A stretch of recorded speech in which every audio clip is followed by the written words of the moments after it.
जय भवानी, जय भवानी, जय शिवाजी। छत्रपति शिवाजी महाराज की, छत्रपति शिवाजी महाराज की। समस्त मुंबईकरांना माझा राम राम। कसे आहात तुम्ही?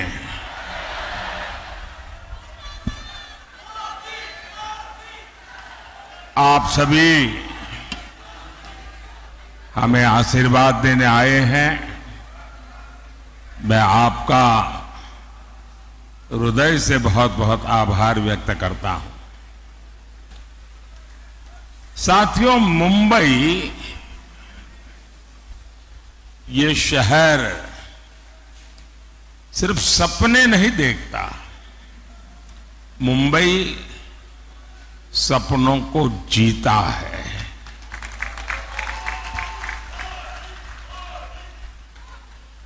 कुछ कर गुजरने का संकल्प लेकर चलने वालों को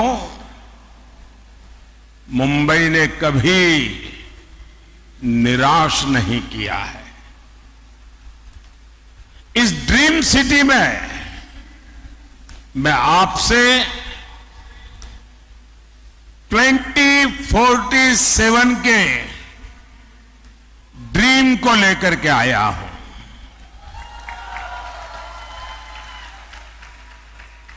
एक सपना है देश का, एक संकल्प है देश का।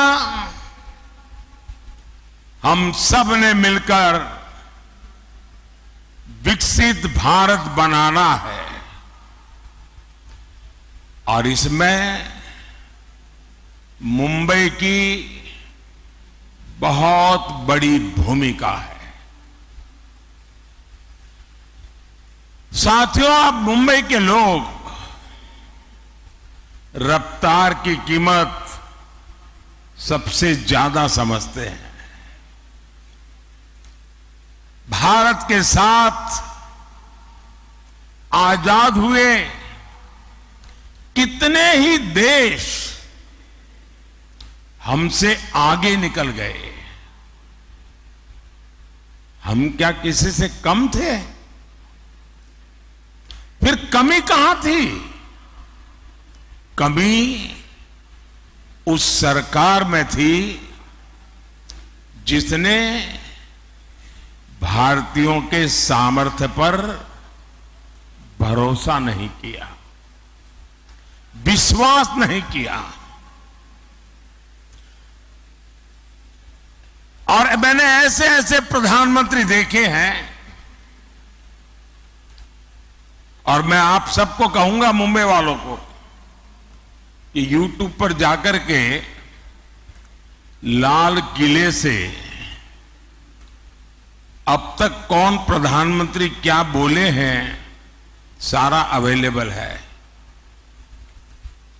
आप हैरान हो जाएंगे। एक वो भी वक्त था जब देश के प्रधानमंत्री लाल किले से हम भारतीयों को आलसी कहकर पुकारते थे।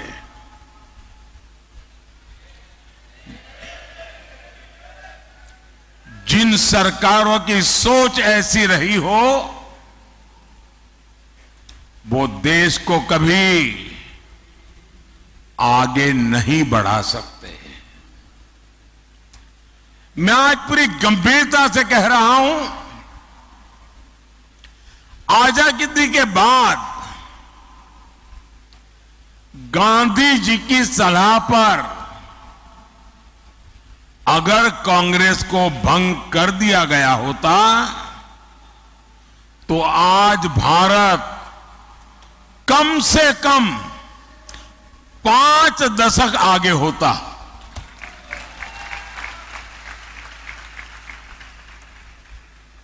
आजादी के बाद भारत की सभी व्यवस्थाओं का जो कांग्रेसीकरण हुआ, उसने देश के 5 दशक बर्बाद किए हैं। साथियों, देश आजाद हुआ तो भारत दुनिया की 6ठी बड़ी अर्थव्यवस्था था। हम दुनिया में नंबर 6 पर थे और 2014 में जब कांग्रेस गई और हमें जब सत्ता सुपुर्द की, तब देश की अर्थव्यवस्था 6 नंबर से 11 नंबर पहुंच गई थी। ये इन्होंने काम करके गए हैं।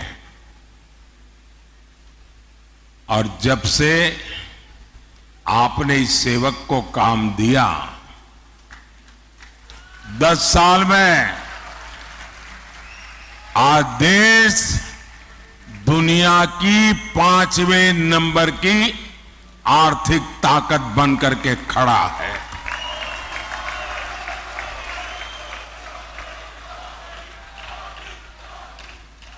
आज भारत में, मुंबई में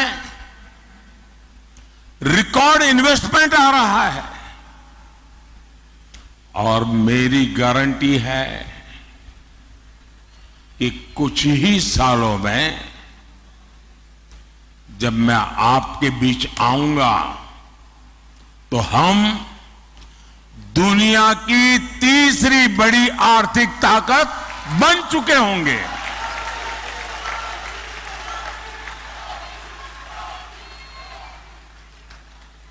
और मैं आपको भी गारंटी देने आया हूं और मैं आपके बच्चों के लिए विश्वास लेकर के आया हूं। मैं आपको विकसित भारत देकर जाने वाला हूं।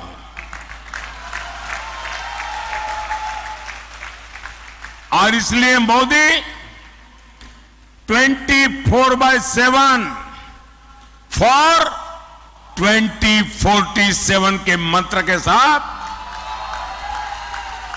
हर पल आपके नाम, हर पल देश के नाम जी जान से जुटा है। साथियों, कुछ लोग कहते हैं कि मोदी जो ये कहता है वो असंभव है। निराशा की गर्त में डूबे हुए लोग, उनमें आशा का संचार करना लोहे के चने चबाने का काम होता है। और इसलिए निराशा को पाल करके बैठे हुए लोग हर पल, हर चीज असंभव ही अनुभव करते हैं। ये वो लोग हैं जिनको लगता था राम मंदिर भी उनको असंभव लगता था।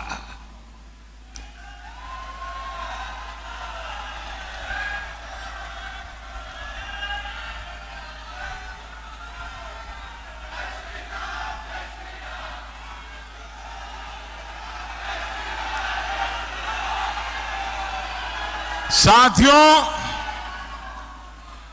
दुनिया को कभी न कभी इस बात को स्वीकार करना पड़ेगा कि भारत भूमि में रहने वाले लोग अपने विचारों के इतने पक्के थे, अपने इरादों के इतने पक्के थे कि एक सपना लेकर के 500 साल तक लड़ते रहे।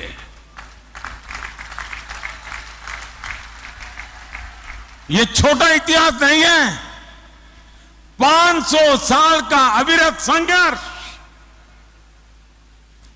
अनेक पीढ़ियों का संघर्ष, लाखों लोगों का बलिदान, और 500 साल तक संजोया हुआ सपना आज रामलला भव्य मंदिर में विराजमान है।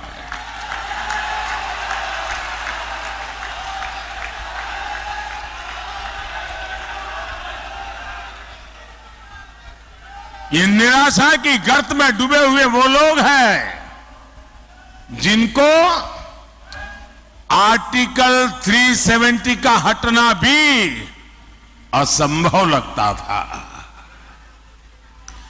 आज हमारी आंखों के सामने आर्टिकल 370 की जो दीवार थी ना, उस दीवार को मैंने कब्रिस्तान में गाड़ दिया है।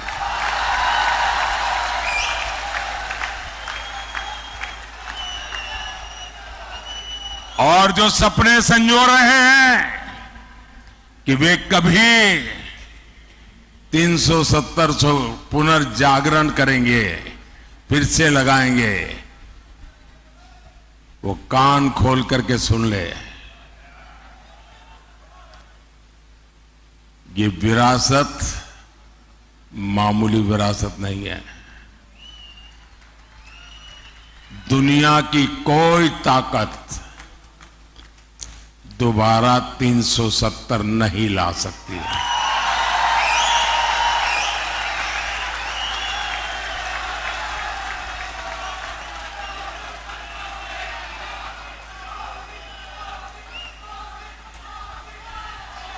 साथियों, हमारा देश दशकों तक सीरियल बम धमाकों से लहूलुहान होता रहा। आतंकी हमलों से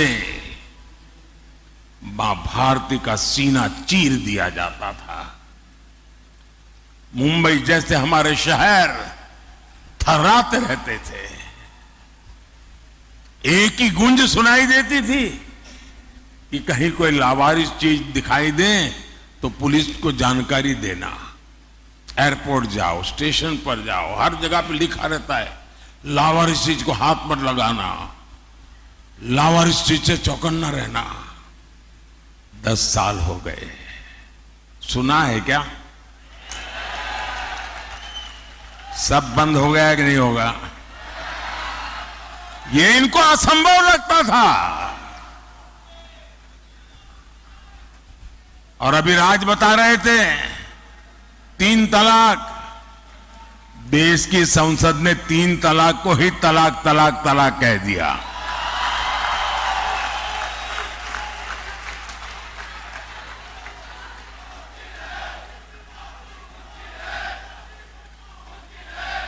महिलाओं को 33% आरक्षण, 40 साल तक इंतजार करते रहे लोग।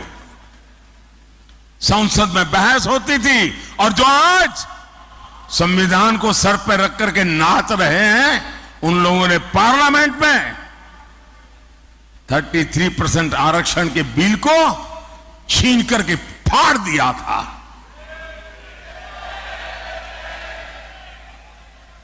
इन सब की छाती पे बैठ करके आरक्षण हुआ कि नहीं हुआ?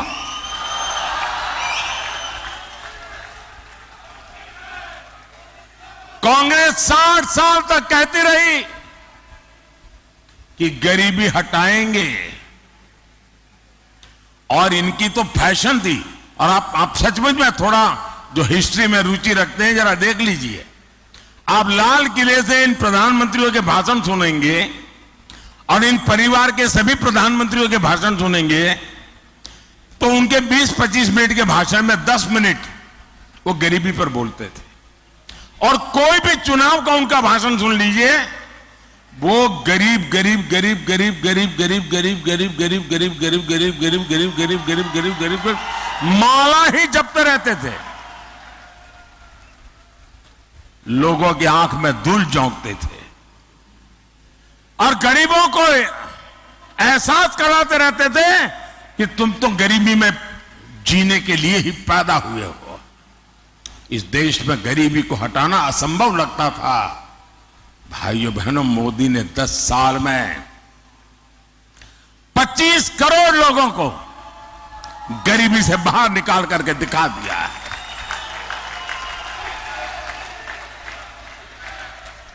जो असंभव लगता था वो संभव हुआ कि नहीं हुआ? संभव हुआ कि नहीं हुआ? ये किसने संभव बनाया? ये किसने संभव बनाया? ये किसने संभव बनाया? कौन सी ताकत है जिसने ये किया है? ये कौन सी ताकत है? मोदी नहीं, ये आपके वोट की ताकत है ना, इसके कारण हुआ।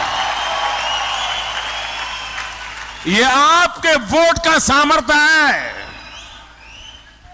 और इसलिए मैं, जो अपने बच्चों का उज्जवल भविष्य चाहते हैं, जो शांति और सुरक्षा चाहते हैं, जो विकास के अनगिनत अवसर चाहते हैं, जो भारत को विश्व में माथा ऊंचा करके जीने वाला देश के रूप में देखना चाहते हैं, ऐसे हर नागरिक को कहता हूं, जरा घर से बाहर निकलिए और अपने वोट का उपयोग कीजिए।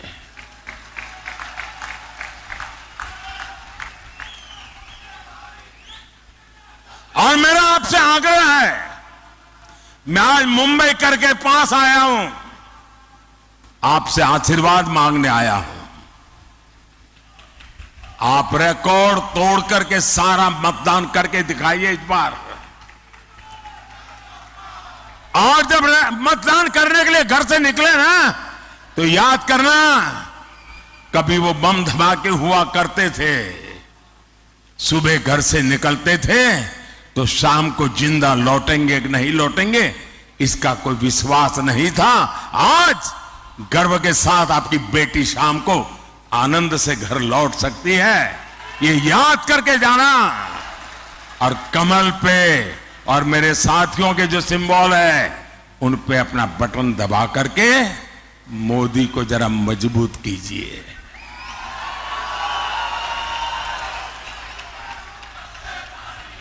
आपका एक वोट राष्ट्र हित में बड़े फैसलों का आधार बना है, और इसलिए एक एक वोट जरूरी है। साथियों, इन लोगों ने जब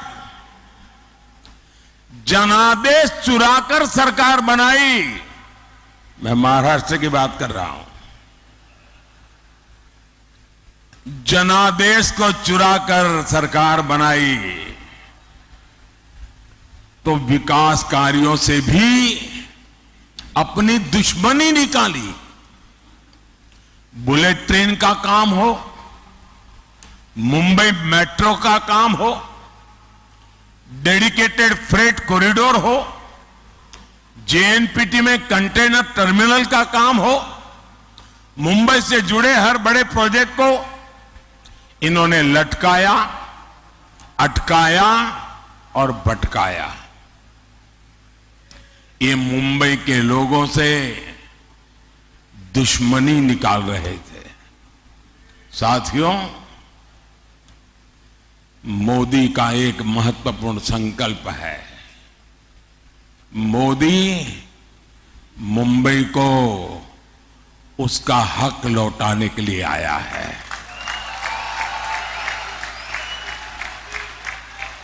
आज दुनिया का आधुनिकतम इंफ्रास्ट्रक्चर मुंबई को मिल रहा है। आज यहां अटल सेतु है, मुंबई मेट्रो का विस्तार हो रहा है, मुंबई लोकल का आधुनिकीकरण हो रहा है, नवी मुंबई में एयरपोर्ट बन रहा है, वंदे भारत ट्रेनें चल रही हैं, और वो दिन दूर नहीं जब देश की पहली बुलेट ट्रेन मुंबई को मिलेगी।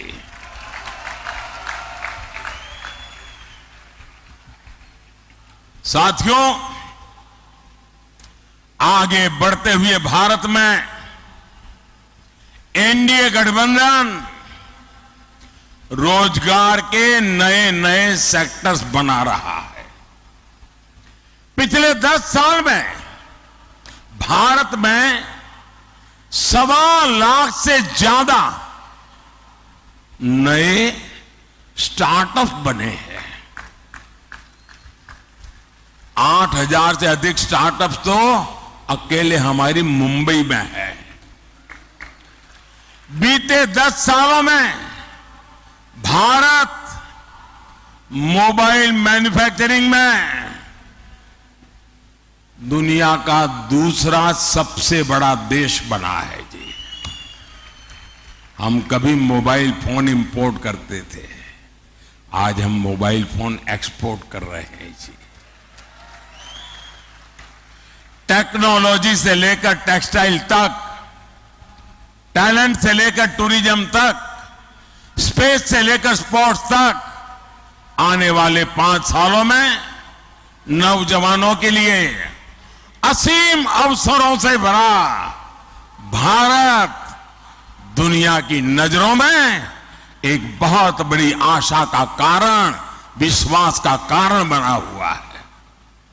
और इसका बहुत बड़ा फायदा मुंबई के युवाओं को होगा, मुंबई के प्रोफेशनल्स को होगा। हमारी सरकार मातृभाषा में पढ़ाई को भी बहुत महत्व दे रही है। नई नेशनल एजुकेशन पॉलिसी के तहत अब मराठी में भी मेडिकल और इंजीनियरिंग की पढ़ाई संभव होगी। मैंने सुप्रीम कोर्ट से कहा था, मैंने कम से कम आप जजमेंट का ऑपरेटिव पार्ट होता है वो तो उस क्लाइंट की भाषा में दो। ये क्या अंग्रेजी का झंडा लेके घूम रहे हो तुम लोग। और आज सुप्रीम कोर्ट से अगर कोई मराठी भाषी व्यक्ति का केस चल रहा है और उसको जजमेंट का ऑपरेटिव पार्ट मराठी में चाहिए तो मिलना तय हो चुका है। दोस्तों, भाइयों और बहनों, शहरी मिडिल क्लास हो या फिर शहरी गरीब, ईज ऑफ लिविंग ये मोदी की प्राथमिकता है। जो झुग्गियों में रहता है उसको भी आज पक्के घर का भरोसा मिला है। सबके घर का सपना पूरा हो, इसके लिए मोदी सरकार हजारों करोड़ की मदद दे रही है। आज महाराष्ट्र के 45,000 से ज्यादा रियल एस्टेट प्रोजेक्ट्स रेरा कानून के दायरे में आए हैं। मतलब इन्वेस्टर के लिए विश्वास का पक्का व्यवस्था मिली है। अकेले महाराष्ट्र में ही है 17,000 से ज्यादा इन्वेस्टर्स की शिकायतों का निवारण हुआ है। साथियों, क्वालिटी हेल्थ केयर और सस्ता हेल्थ केयर यह हमारा फोकस है। और अब तो मोदी ने तय किया है, आप जो बेटे बेटी कमाते हैं ना, आज हर घर में बुजुर्ग होते ही हैं। माता पिता, दादा दादी, चाचा चाची, नाना नानी, और 70 साल के बाद छोटी मोटी कोई न कोई बीमारी तो होती ही होती है। अब जो बेटा बेटी मेहनत करके कमाते हैं उनके सामने चिंता रहती है, वो मां बाप को संभालने के लिए तैयार है, लेकिन एक तरफ अगर बीमारी आ गई तो चिंता रहती है कि रोजमर्रा का जिंदगी कैसे गुजारेंगे और बच्चों की आशा अपेक्षाओं का क्या। हर कमाने वाले बेटे बेटी को चिंता रहती है। मोदी ने तय किया है, कोई भी व्यक्ति, हिंदुस्तान का कोई भी व्यक्ति जो 70 साल से ऊपर है, अब उनके बीमारी में उनके इलाज की चिंता उनके बेटी बेटी पर नहीं रहेगी। ये जिम्मा मोदी संभालेगा।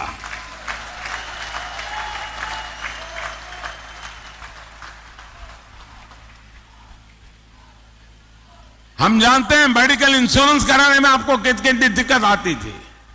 वो भी अब भूल जाइए। अब मोदी आपके बुजुर्ग माता पिता का अस्पताल में इलाज कराएगा और वो भी मुफ्त।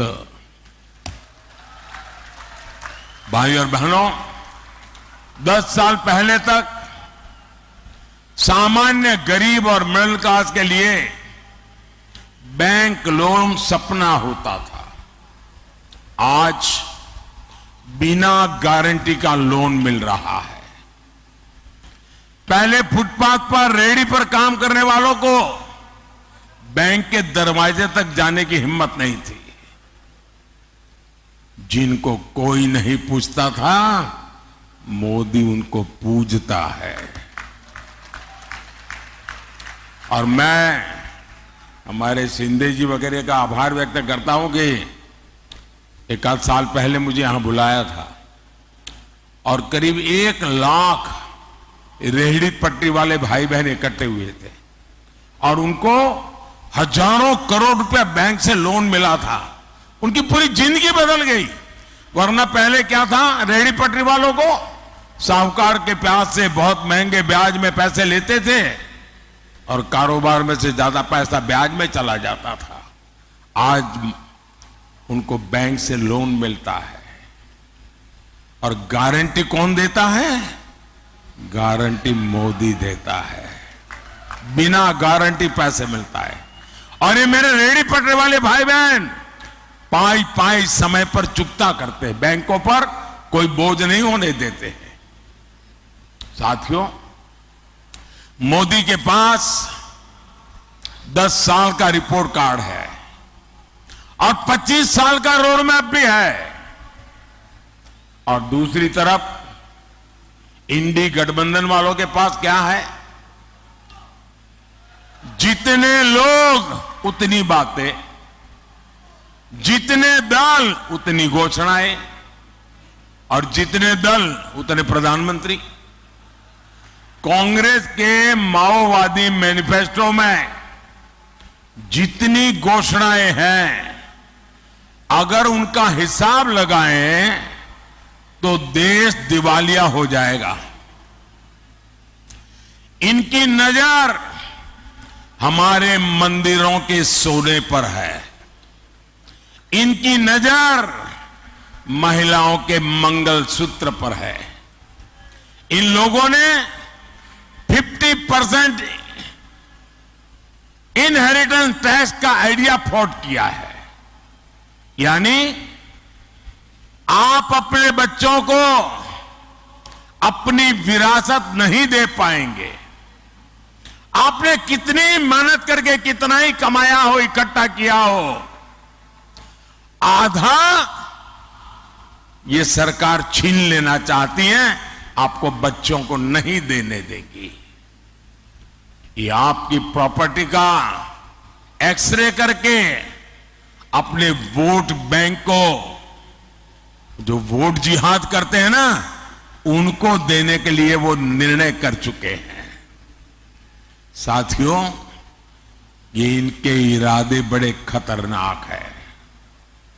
कांग्रेस के लिए ये अस्तित्व बचाने की लड़ाई है। वो किसी भी हद तक जा सकती है। साथियों, मुंबई तो भारत का इकोनॉमिक पावर हाउस है। आप देखिए, 10 साल पहले शेयर बाजार कहां था और आज कहां है। आज देश के लाखों लाख छोटे छोटे निवेशक बाजार से जुड़े हैं। दुनिया के 4th लार्जेस्ट स्टॉक मार्केट पर देश दुनिया का भरोसा बढ़ता जा रहा है। इंडिया गाड़ी वाले जो साजिश से रच रहे हैं, उसका एक मकसद इस भरोसे को भी तोड़ना है। मैं आपको सावधान कर रहा हूं, कांग्रेस और इंडिया गाड़ी की माओवादी इकोनॉमिक्स मुंबई के पहिए ही जाम कर देगी। दोस्तों, मैं कल्पना करता हूं कि इनकी सोच देश के लिए कितनी बड़ी भयंकर आर्थिक स्थिति पैदा कर सकती है। साथियों, मुंबई चैत्य भूमि से प्रेरणा पाती है। ये भी हमारी सरकार है जिसने चैत्य भूमि सहित देश दुनिया में बाबा साहब के पंच तीर्थ विकसित किए हैं। साथियों, शिव तीर्थ की इस भूमि में यहां कभी बाबा साहब ठाकरे और वीर सावरकर की हुंकार गूंजी थी, लेकिन आज विश्वासघाती अघाड़ी को देखकर उनकी आत्मा को कितना दुख होता होगा। ये नकली शिवसेना वाले, इन्होंने बाला साहब को धोखा दिया, इन्होंने शिव सैनिकों के बलिदान को धोखा दिया। सत्ता के लिए ये राम मंदिर को गाली देने वालों के साथ चले गए। सत्ता के लिए ये मुंबई हमले के बाद पार्टी कर रहे लोगों के साथ चले गए। जो कांग्रेस दिन रात वीर सावरकर को गालियां देती है, आज उसकी गोद में बैठे हैं। और मैं एनसीपी के नेता को चुनौती देता हूं, आप राहुल से बयान करवाइए कि वो जीवन में कभी भी वीर सावरकर का अपमान नहीं करेगा। जब एक बयान करवा दीजिए। अभी उन्होंने चुनाव है इसलिए चुप करवाए, ताला मारा है उसको, लेकिन जरा बुलवा दीजिए एक बार कि मैं जीवन भर वीर सावरकर के खिलाफ एक शब्द नहीं बोलूंगा। जरा एक बार बुलवा लीजिए उनको। वो नहीं कर सकते क्योंकि उनको पता है चुनाव खत्म होते ही फिर से वीर सावरकर को गालियां देना शुरू करने वाले हैं।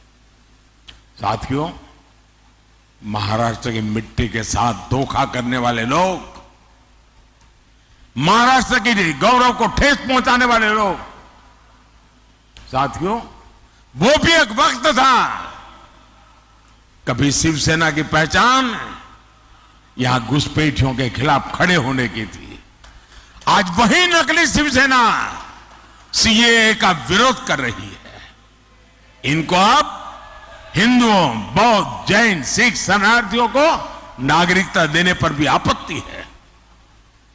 हिंदुस्तान में ऐसा हृदय परिवर्तन किसी पार्टी का नहीं हुआ जैसा अभी की नकली शिवसेना का हुआ है।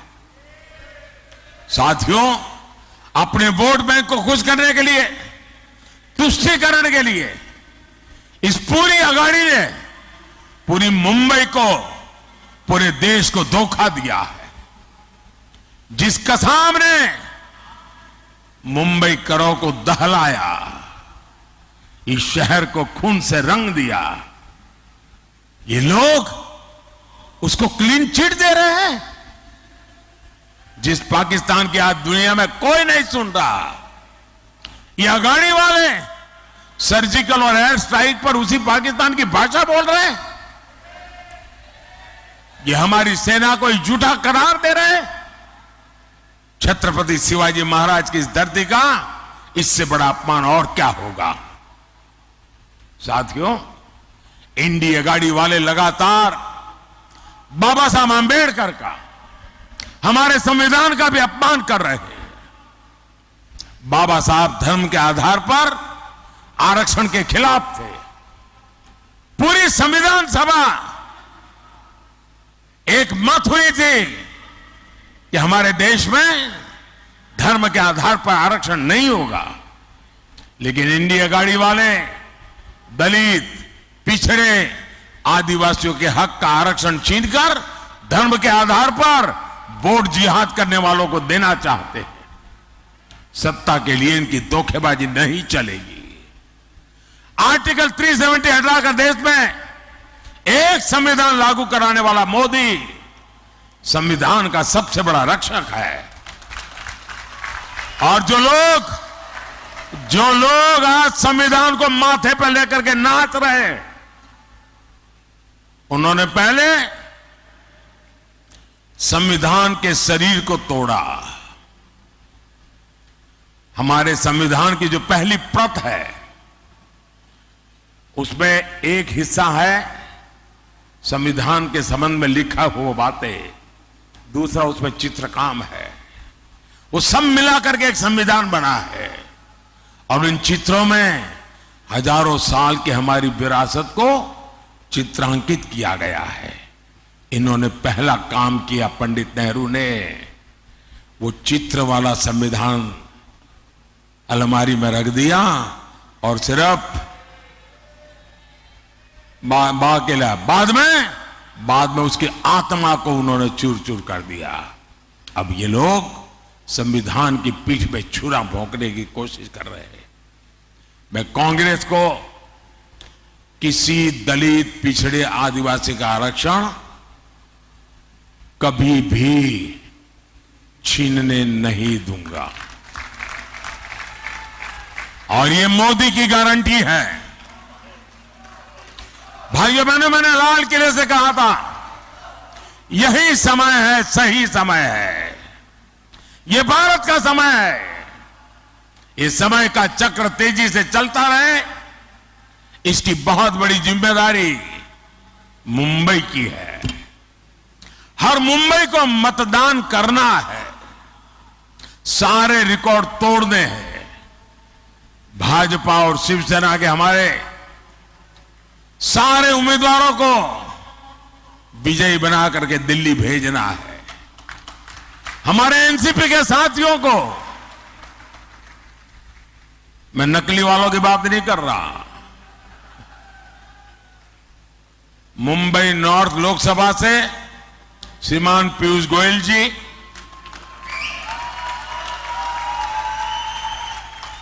मुंबई नॉर्थ वेस्ट लोकसभा से रविंद्र वायकर जी, मुंबई नॉर्थ ईस्ट लोकसभा से मिहिर कोटेचा जी, मुंबई नॉर्थ सेंट्रल से उज्जवल निगम जी, मुंबई साउथ सेंट्रल से राहुल सोयवाले जी, मुंबई साउथ लोकसभा से श्रीमती यामिनी यादव जी, इन सभी के पक्ष में 20 मई को ज्यादा से ज्यादा मतदान करना है। और जब आपको वोट देंगे ना आप इनको, वो वोट सीधा का सीधा मोदी के खाते में जाएगा।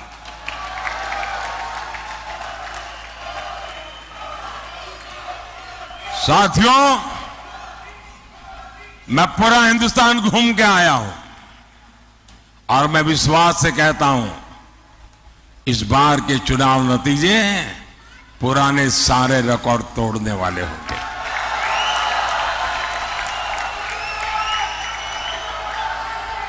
भारत एक बहुत बड़ी शक्ति के रूप में उभरेगा। 4 जून, और इसलिए साथियों, आप सबका सक्रिय सहयोग, मेरे साथ बोलिए भारत माता की, भारत माता की, भारत माता की। बहुत बहुत धन्यवाद।